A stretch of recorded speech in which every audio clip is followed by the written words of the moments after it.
Hello everyone, welcome on walk together. Thumbnail देख के आपको लग रहा होगा कि इतने सालों से हम खुद को एक्सप्रेस करते आ रहे हैं, लोगों से कम्युनिकेट करते आ रहे हैं। क्या अभी हमको ये सीखने की ज़रूरत है? वेल, आप पॉडकास्ट को आगे सुनेंगे तो आपको समझ में आएगा कि what is this topic about. And हम सभी को नो डाउट कम्युनिकेट करना बहुत पसंद है। उसके बिना गुजारा नहीं है, वो तो हमें करना ही है। और हर कोई इस दुनिया में जो भी कोई है सब कम्युनिकेट कर रहे हैं, चाहे वो बर्ड्स हो, एनिमल्स हो, या जो भी कोई अपनी अपनी लैंग्वेज में अपने अपने तरीके से वो कम्युनिकेट करते हैं और उनकी भाषा वही समझ सकते हैं। Well, I am talking about human beings, कि हम लोग आपस में एक दूसरे से जो कम्युनिकेशन करते हैं, जो भी हम एक दूसरे को ट्रांसफ़र करते हैं अपनी इंफॉर्मेशन और ख़ुद को एक्सप्रेस करते हैं, चाहे एक्सप्रेस करने का पर्पस कुछ भी हो, लेकिन what sources we use to express ourselves. I'm not talking about instrument here like phones and all. मैं बात कर रही हूँ नेचुरल सोर्सेज की, कि हम किन सोर्सेज के थ्रू खुद को एक्सप्रेस करते हैं। वेल, सबसे पहला जो हमारा सोर्स ऑफ एक्सप्रेशन है वो होता है हमारा फेस, राइट। हमें जो भी कहना है, कई बार हमारे शब्दों से पहले, हमारी बॉडी लैंग्वेज से पहले हमारा फेस कह देता है। लाइक अगर गुस्सा आ रहा है तो फेस एकदम लाल हो जाता है ना। और अगर हम खुश हैं तो फेस पे एक मुस्कान आ जाती है या हंसी आ जाती है ना। अगर इमोशनल है तो आंखों में आंसू आ जाते हैं। तो हमारी फेस जो है ना, हमारा फेस जो है सबसे फास्टेस्ट सोर्स ऑफ एक्सप्रेशन है। सबसे पहले हमारा एक्सप्रेशन हमारे फेस पे दिखता है, हमारी बॉडी लैंग्वेज से पहले, हमारे शब्दों से पहले, है ना। तो एक तो हमारा ये सोर्स ऑफ एक्सप्रेशन हो गया है, ठीक है, हमारा फेस। और उसके बाद आता है हमारी बॉडी लैंग्वेज, क्योंकि सबसे पहला एक्सप्रेशन तो फेस पर आता है। दूसरा एक्सप्रेशन हमारी बॉडी लैंग्वेज से, हमारे शब्दों से भी पहले हमारी बॉडी कई बार बहुत कुछ कह देती है ना। चाहे हमारे वो हैंड्स के मूवमेंट हो, हमारे पैरों के मूवमेंट्स हो, हमारी पूरी बॉडी के मूवमेंट्स हो, उनसे बिना शब्दों के ही हम काफ़ी कुछ कह देते हैं, ठीक है। तो यानी कि हम दूसरा सोर्स यूज़ करते हैं एक्सप्रेशन के लिए, हमारी बॉडी, है ना, जो कि हमारे शब्दों से भी पहले, हमारे माइंड से भी पहले एक्सप्रेस कर देता है।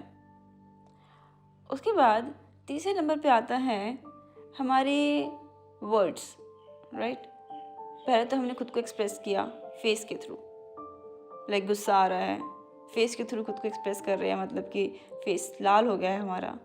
दूसरा बॉडी लैंग्वेज के थ्रू, लाइक मुट्ठी बांध ली है, या फिर हम थोड़ा सा इरिटेट होके जो हम करते हैं, अपने हाथों को अपने सिर की तरफ ले जाना एंड ऑल, मतलब हमने बॉडी लैंग्वेज के थ्रू ये एक्सप्रेस किया। तीसरा, उसके बाद हम जाके कुछ कहते हैं कि मुझसे बात मत करो, या फिर यहाँ से चले जाओ, या मैं ही यहाँ से चला जाता हूँ, जो भी whatsoever. Then we use our words. और इवन जब हम खुश होते हैं, हंसते वक्त भी हम सेम तरीके से ही अपने एक्सप्रेशंस को इस्तेमाल करते हैं। लाइक पहले हम मुस्कुराते हैं या हंसते हैं, उसके बाद अगर बहुत ही मज़ेदार सी हंसी आ रही है, मतलब बहुत ही मज़ेदार सा कोई चुटकुला था या कुछ टॉपिक था, हम बहुत हंस रहे हैं, तो हम क्या करते हैं, हमारे आसपास के लोगों को पीटने लगते हैं या फिर अगर नहीं है कोई तो हम कई बार ताली मार के भी हंसते हैं, राइट। यानी कि we are using body language. और उसके बाद फिर हम जाके कुछ कहते हैं कि वाओ व्हाट अ जोक, क्या जोक मारा तुमने, या कितना अच्छा जोक मारते हो तुम, या ये पर्सन कितना फ़नी है ना। Then we use this kind of words. उसके बाद जो हमारा सोर्स ऑफ एक्सप्रेशन है वो नेचुरल तो नहीं है, लेकिन टेक्नोलॉजी भी नहीं है, तो इसलिए we can add this, and that is writing, है ना।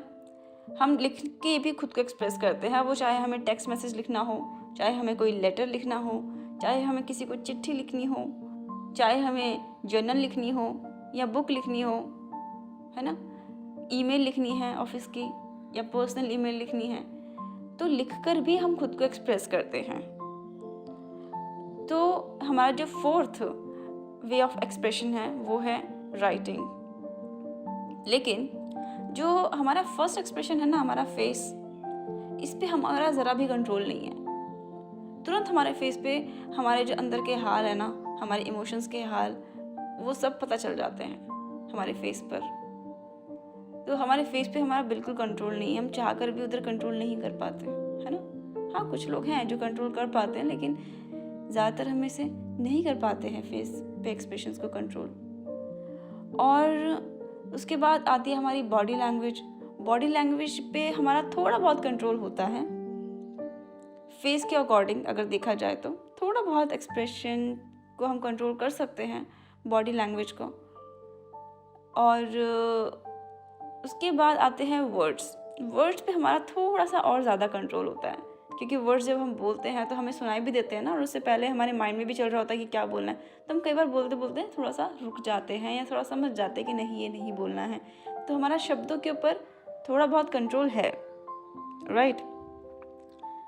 लेकिन ऐसी क्या चीज़ है जिसके ऊपर हमारा सबसे ज़्यादा कंट्रोल है, जो कि इन सबको भी कंट्रोल करने की पावर रखता है, और वो है हमारी राइटिंग।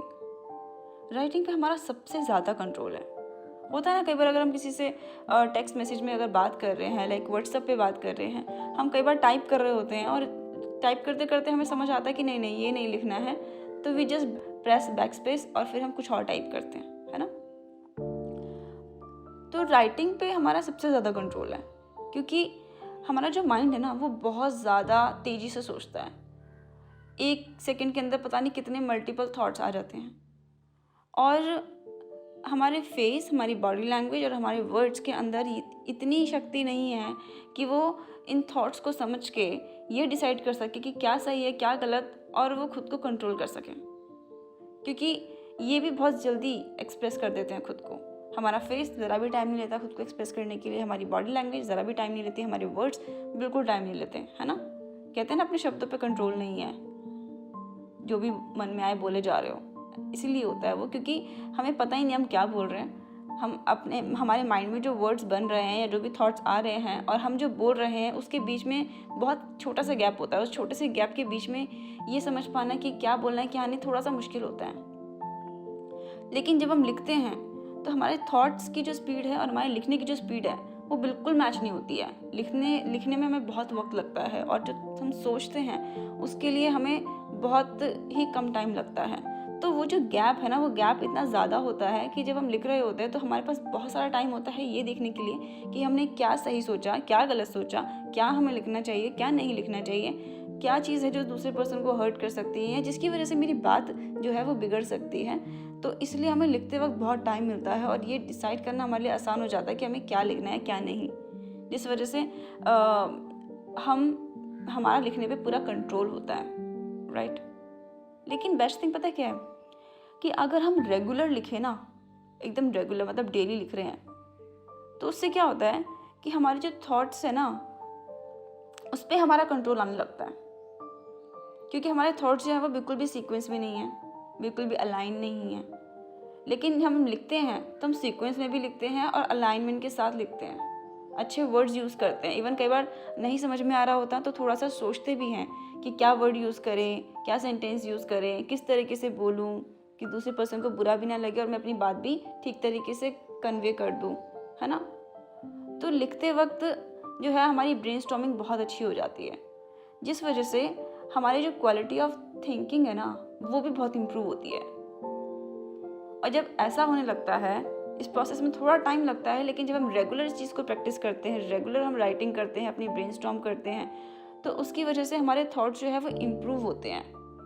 और फिर इवन हमें टाइम मिलता है जब हम बॉडी लैंग्वेज के थ्रू खुद को एक्सप्रेस कर रहे हैं, या अपने वर्ड्स के थ्रू या फेशियल एक्सप्रेशंस के थ्रू अगर हम खुद को एक्सप्रेस कर रहे हैं, तो हमारे थॉट और जो हमारे ये 3 एक्सप्रेशंस हैं, इनके बीच का जो टाइम होता है, हमारा थॉट्स को ऑब्जर्व करने की जो क्वालिटी है वो इतनी इम्प्रूव हो जाती है कि हम उस बीच भी खुद को एक तो हम देख पाते हैं कि हमने क्या सही सोचा, क्या गलत सोचा, क्या बोलना है क्या नहीं बोलना। दूसरा, हमारी थॉट की जो क्वालिटी है वो भी इम्प्रूव हो जाती है। फिर हमारे माइंड में उसी तरीके के थॉट्स आते हैं, उसी तरीके के वर्ड्स और सेंटेंसेस आते हैं जो कि हम लिखने में यूज़ करते हैं। तो इस वजह से हमारी जब थॉट की क्वालिटी बढ़ गई है तो ऑफकोर्स हमारे जो एक्सप्रेशंस की क्वालिटी है वो भी इम्प्रूव होगी। तो राइटिंग जो है वो इन तीनों ही हमारे एक्सप्रेशंस के सोर्सेज को इम्प्रूव करती है। तो आई थिंक हमें डेली लिखना चाहिए, खुद को एक्सप्रेस करना चाहिए लिखकर, चाहे बेशक से मैं ये नहीं कह रही हूँ कि आप जब किसी से कम्युनिकेट कर रहे हो तो आप उनके साथ सिर्फ लिख कर ही कम्युनिकेट करें। कोई सामने से आके आपसे कुछ पूछ रहा है और आप कह रहे हो wait I am going to write it first then I tell you something, तो ऐसे नहीं, ये तो बहुत ही इनलॉजिकल होगा। पर practice it at your home.